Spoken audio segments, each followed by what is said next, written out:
तो कर ली थी, ठीक है। अब हम कर रहे हैं क्या, शब्द। वर्णमाला के बाद अगला नंबर किसका आता है, शब्द। देखो वर्ण कोई सार्थक इकाई नहीं, ठीक है। वर्ण केवल क्या होता है, ध्वनि चिन्ह होता है। जैसे मैंने आपको बोला था कि आपने क बोला तो उसका ये चिन्ह है, यानी कि एक तरीके का कोड है जो हमेशा यही रहेगा देवनागरी लिपि में, ताकि आपको किसी भी तरह का कंफ्यूजन ना हो कभी कि आप क के लिए क्या लिखेंगे। क के लिए हमेशा क्या लिखोगे, यही चीज लिखोगे, ठीक है। लेकिन इसका कोई अर्थ नहीं होता है, क्योंकि वर्ण अपने आप में कोई अर्थ नहीं लेता, समझ गए ना। किसी भी भाषा की सबसे छोटी जो सार्थक इकाई होती है वो होती है शब्द, समझ गए ना। सार्थक का मतलब क्या हो गया, जिसका कोई अर्थ। सार्थक का मतलब क्या हुआ, जिसका कोई अर्थ, ठीक है। तो किसी भी भाषा की, अब हम हिंदी भाषा की बात कर रहे हैं तो हम हिंदी में ही बोलेंगे, ठीक है। तो हिंदी की जो सार्थक इकाई है, समझ गए ना, हिंदी भाषा की, वो क्या होगी, सार्थक, जिसका कोई अर्थ हो, ठीक है। जैसे ये क है, क के साथ मान लो मैं दो वर्णों को लिख देता हूं कम, ठीक है। अब कम कहते ही क्या आपके मन में क्या विचार आएगा, बताओ। कोई अर्थ निकाल लोगे या नहीं इसका, थोड़ा, समझ गया ना, सीमित या कुछ इस तरीके का अर्थ बनेगा इसका। तो शब्द क्या हमेशा एक अर्थ देता है। मान लो मैं कहूंगा कमल, तो कमल कहूंगा तो जिस व्यक्ति का इसमें नाम है वो अपने ऊपर ले जाएगा या नहीं इस बात को, सीधी सी बात है, क्योंकि इसका कोई अर्थ बनता है, समझ गया ना। मैंने कहा निकिता तो वो अपने ऊपर ले जाएगी, समझ गया ना। मैंने कहा कमला तो वो अपने ऊपर ले जाएगी, क्यों, क्योंकि वो शब्द है।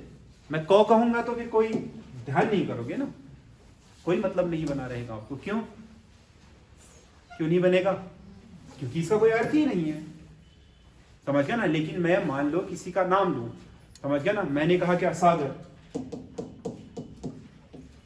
ठीक है। अब यहां बैठा हुआ जो सागर है उसे पता है कि मेरी बात हो रही है, या सागर पानी के क्या भंडार के अर्थ में ले सकते हो आप, अर्थ तो होगा उसका कोई ना कोई। इसीलिए जब दो या दो से अधिक वर्ण मिलकर के किसी सार्थक इकाई का निर्माण कर देते हैं तो उस इकाई को क्या बोलते हैं, क्या बोलते हैं, शब्द बोलते हैं। क्या बोलते हैं, शब्द, ठीक है। जब तक शब्द क्या होता है, स्वतंत्र होता है, हम सामान्य रूप से उसे शब्द ही बोलते हैं। लेकिन जब शब्दों का हम व्यवस्थित क्रम लगा करके उसे वाक्य बना देते हैं तो उसे क्या, जैसे आपने लिखा सागर पढ़ रहा है, अब ये क्या बन गया, एक वाक्य। अभी तक सागर को हम शब्द बोल रहे थे, वाक्य के संदर्भ में ये क्या हो जाता है, एक पद, यानी कि वाक्य का एक हिस्सा, एक अंश, समझ गया ना। तो इन्हीं को हम वाक्य में प्रयोग करने के बाद क्या बोलते हैं, पद भी बोलते हैं। सामान्य अर्थों में हम क्या बोलते हैं इनको, शब्द। यानी कि किसी भी भाषा की जो सबसे छोटी सार्थक इकाई होती है वो क्या होती है, शब्द। और शब्द हमेशा किससे बनता है, वर्णों से, क्योंकि एक वर्ण का तो कोई अर्थ नहीं होता है। तो एक से अधिक वर्णों के योग से बनने वाली, या एक से अधिक वर्णों के आपके कर्मानुसार योग से बनने वाली जो भी आपकी क्या होती है, युक्ति होती है या शब्द होता है, समझ गया ना। जो भी आपका शब्द होता है, ठीक है, या सार्थक इकाई होती है उसे हम क्या बोलते हैं, शब्द, समझ गया ना। तो ये इकाई किसी भी आपके क्या भाषा की सबसे छोटी सार्थक इकाई है, समझ गया ना। तो कहने का मतलब यह है कि जब भी हम किसी को अपने विचार और अभिव्यक्ति से किसी को क्या अपनी बात कहना चाहेंगे, अपनी बात अभिव्यक्त करना चाहेंगे, समझ गया ना, तो हम वाक्य में बोलेंगे ना उसे। मैंने मान लो कमल कहा, तो इसका कोई क्या, कमल के अलावा अन्य किसी के लिए कोई महत्व नहीं है, समझ गया ना। मैं कहूंगा कि कमल के लिए सब तालियां बजाओ, तो सब तालियां बजाएंगे या नहीं बजाएंगे, समझ गया ना। तो उसमें क्या हो गया, एक अर्थ आया नहीं, मैंने जो अपने विचार थे आपको बोल दिए, आप समझ भी गए उससे, समझ गया ना। तो उन शब्दों के व्यवस्थित कर्म से फिर क्या बन जाएगा, वाक्य।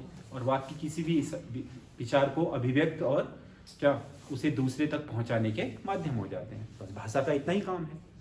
भाषा का काम क्या है अंततः, अपने विचारों को दूसरे तक पहुंचाना और दूसरे के विचारों को खुद समझ पाना, यानी कि उसका अर्थ निकाल पाना, यही किसी भी भाषा का उद्देश्य होता है, समझ गया ना। तो इसीलिए क्या, वर्ण के बाद जिस हम इकाई को पढ़ते हैं उसे क्या बोलते हैं? शब्द। फिर शब्द के बाद शब्द से क्या बना लोगे? वाक्य। समझ गया ना? तो शब्द से जब वाक्य बनाओगे तो वाक्य जब आप समझ जाओगे तो इसका मतलब भाषा का पूरा व्याकरण आप समझ गए हो कि कैसे बनता है। समझ गया ना? और किसी भी अभिव्यक्ति के लिए कितना आवश्यक होता है। ठीक है, तो हम जो शब्द पढ़ेंगे ये संभवतः व्याकरण का सबसे बड़ा चैप्टर है। समझ गया ना? क्योंकि वर्णमाला बहुत बड़ा अध्याय नहीं है, छोटा सा है। ठीक है, शब्द बहुत बड़ा अध्याय है, क्योंकि हम जितने भी तरह की चीजों को पढ़ेंगे वो सब किस में आएंगे? शब्द। शब्द निर्माण हो, शब्द भंडार हो, समझ गया ना? उसी में आते हैं सब कुछ। समझ गया ना? तो जब हम शब्द की बात करते हैं तो एक साधारण सी परिभाषा इसकी हमें लिखनी होती है। क्या? भाषा की सबसे छोटी सार्थक इकाई को क्या कहा जाता है? शब्द। या कहीं पर ऐसे लिखा होता है कि वर्णों के व्यवस्थित कर्म जो एक निश्चित अर्थ देता है उसे क्या बोलते हैं? शब्द बोलते हैं। आप जो चाहे आप उसको लिख सकते हो, क्योंकि मुझे नहीं लगता है कि क्या आप कोई परिभाषा देने वाला पेपर दे रहे हो। समझ गया ना? परिभाषा आपने दे दी होगी हाई स्कूल में, इंटर में, 2 में से 2 मिल भी गए होंगे। समझ गया ना? जैसे संज्ञा की परिभाषा वहां लिख देते थे क्या? किसी व्यक्ति, स्थान या प्राणी के नाम, किसी व्यक्ति, स्थान या वस्तु के नाम को संज्ञा कहा जाता है। जैसे राम, आगरा, कामायनी। समझ गया ना? 2 नंबर का था, 2 मिल गए थे। समझ गया ना? यहाँ ऐसा नहीं है, क्योंकि यहाँ क्या, हमें केवल उदाहरण दिए जाते हैं और उनमें से हमें छांटने के लिए कहा जाता है। किसी भी प्रतियोगी परीक्षा में यही होता है, क्योंकि वो हमने जो पढ़ा है उसमें उस ज्ञान को अप्लाई कर पा रहे हैं या नहीं, हमारा ज्ञान व्यावहारिक है या नहीं है, उसका उद्देश्य ये होता है। इसीलिए वो किसी उदाहरण को उठा करके दे देता है और पूछ लेता है इनमें से ये क्या है। समझ गया ना? तो उस स्तर तक पहुंचने के लिए हमें एक एक चीज का क्या, वर्गीकृत ज्ञान होना चाहिए। वर्गीकृत ज्ञान का मतलब क्या है? कि मतलब हम पर्टिकुलर चीजों को जानते हैं। समझ गया ना? कि हमें कोई संज्ञा पूछता है तो हम संज्ञा की जो टोटल चीजें हैं उनके बारे में जानते हैं कि संज्ञा क्या क्या हो सकता है। समझ गया ना? क्योंकि हम बहुत सारे बच्चे क्या करते हैं, एग्जाम आने वाला होता है तो कुछ उदाहरण रख लेते हैं, जैसे किसके, संधि के उदाहरण रख ले, कुछ समास के उदाहरण, इसमें ये वाला, इसमें ये वाला। तो ये बहुत कारगर तरीका नहीं है। इससे बढ़िया तो आप समाज को समझ लीजिए, उदाहरण में अप्लाई कर लो, सही बैठेगा जिसमें वो वाला आपका सही होगा। तरीका तो यही है ना। इसीलिए अगर आप सही रास्ते जाओगे तो चीजें आसान होंगी, उल्टे रास्ते आओगे तो चीजें कठिन होंगी। उदाहरणों की तो कोई क्या संख्या ही नहीं है, असंख्य है उदाहरण तो। समझ गए ना? जितने शब्द उतने उदाहरण। तो किस किस पे अपने उदाहरण, कितने उदाहरण याद करते हो फिर वो? समझ गया ना? इसीलिए तरीके से सारी चीजों को एक एक करके वर्गीकृत करके समझ लीजिए। समझ गया ना? आपका काम हो जाएगा। आप उस चीज को समझते हैं तो उसको रिलेट करके आप आंसर तक पहुंच ही जाओगे। समझ गया ना? फिर आपको कोई समस्या नहीं होगी। तो शब्द इसलिए महत्वपूर्ण है क्योंकि जब हम शब्दों का प्रकार पढ़ते हैं तो उसमें हमारे लिए कई सारी चीजें हो जाती हैं। ठीक है? कि सबसे पहली बात तो हमारे लिए ये होती है कि शब्द आया कहां से।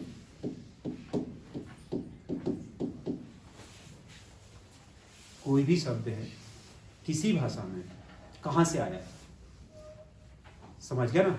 ये ठीक है।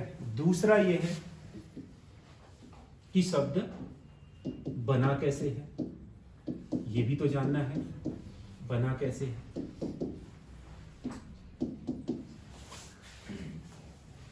ठीक है। तीसरी बात, शब्दों के अर्थ के स्वरूप में शब्द क्या हो सकता है।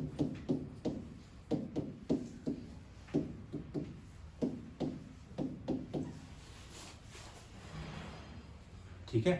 चौथी बात,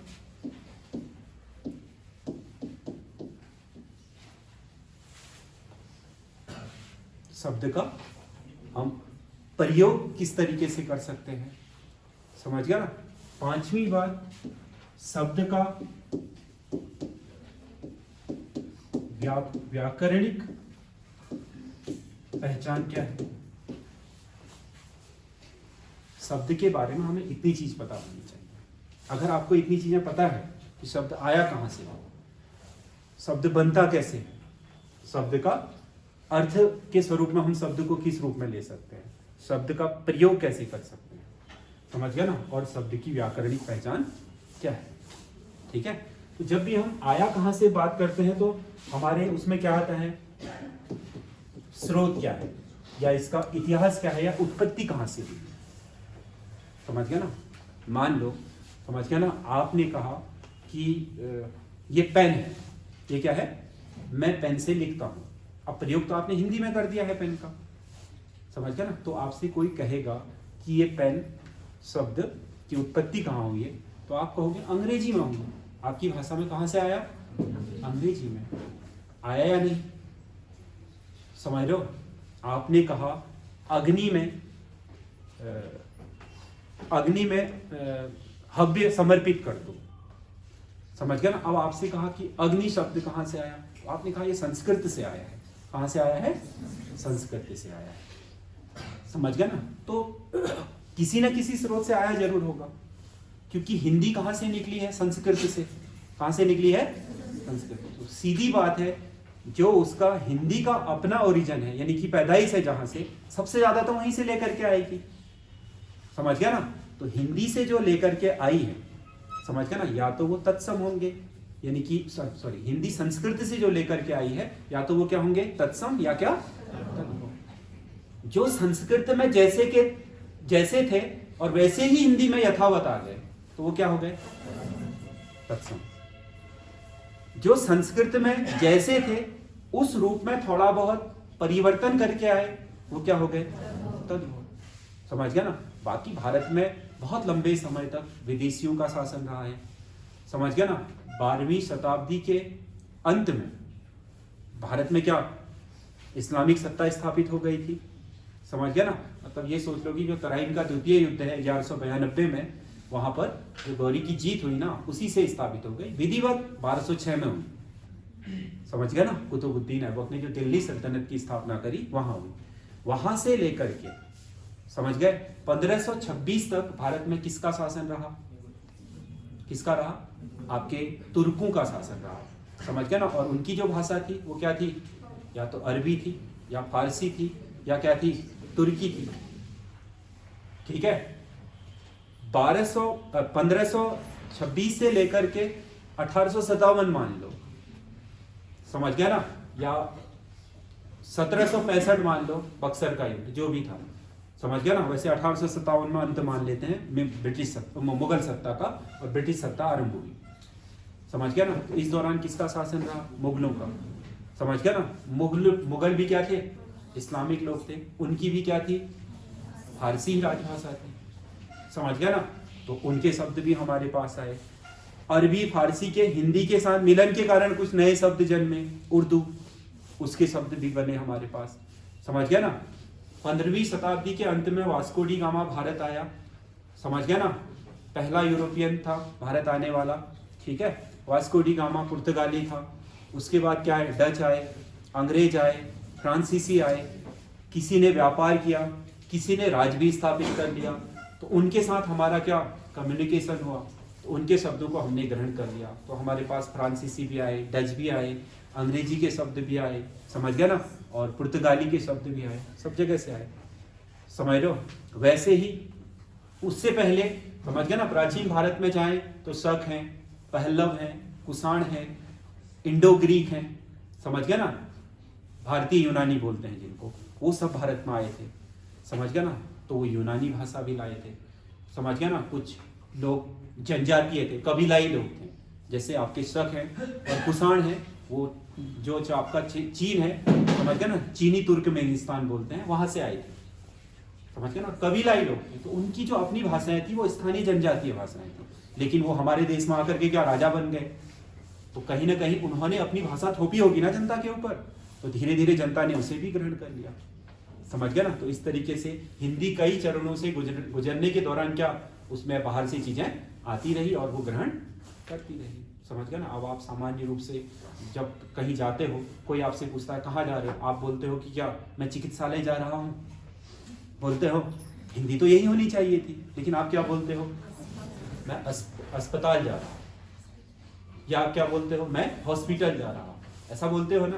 तो अब आप बोल तो हिंदी ही रहे हो, लेकिन हॉस्पिटल या अस्पताल शब्द हिंदी में कितना रच बस गया है बताओ।